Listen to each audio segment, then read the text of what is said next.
दोस्तों, मेरे चैनल में आप लोग का स्वागत है। मैं उम्मीद करती हूँ कि आप लोग स्वस्थ होंगे, मस्त होंगे, अपने कामों में व्यस्त होंगे। दोस्तों देखिए, हमारे वहाँ न्यू दुकान खुली है क्रेप प्रो।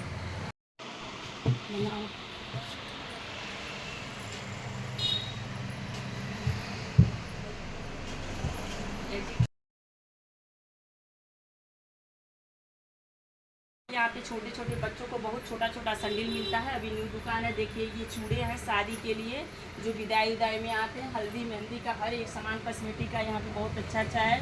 बहुत अच्छे रेट से भी मिलेगा।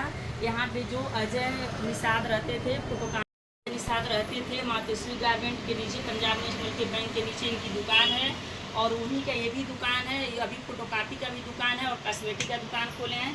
बहुत अच्छे अच्छे सामान रखे हैं। कृपया आप लोग इनके दुकान पर संपर्क करें, और नहीं हो तो हमारे लोकेशन पे आप लोग कुछ कमेंट करके लिख सकते हैं, तो मैं एड्रेस पंजाब नेशनल के नीचे है। ये मातोश्री गारमेंट है, उन्हीं के पीछे ये दुकान है और परी गारमेंट के नाम से है। आप लोग संपर्क कर सकते हैं। कृपया हमारे चैनल में आप लोग का नमस्ते।